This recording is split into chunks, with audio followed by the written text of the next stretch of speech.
Hi అండి. ఈరోజు salad చేసుకుందాము. క్యారెట్, క్యాబేజీ, ఉల్లిపాయలు, తర్వాత కీరా దోసకాయ మనకి చనాతో మనం చక్కగా మంచి రెసిపీ చేసుకుందామండి.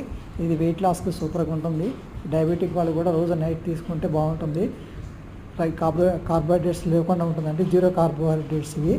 చూడండి, శనగలు ఇవన్నీ కూడా మిగతా అవన్నీ పచ్చివన్నీ తురిమి పెట్టుకున్నానండి.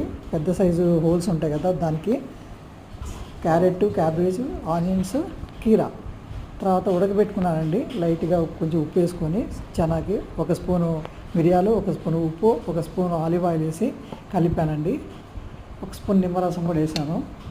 ఇవన్నీ మిక్స్ చేయటమేనండి. వెంటనే అప్పటికప్పుడు తినేయచ్చండి. పొట్ట ఫుల్గా ఉంటుంది. అసలు మనకి ఆకలి ఏమి వేయదు. మళ్ళీ మరుసటి రోజు వరకు చాలా టేస్టీగా ఉంటుందండి. సూపర్ ఉంటుంది. ఒకసారి చేసి తిని చూసి కామెంట్ చేయండి. ఇది డెఫినెట్గా ఉంటుంది. సూపర్ ఉంటుంది. థ్యాంక్ యూ అండి.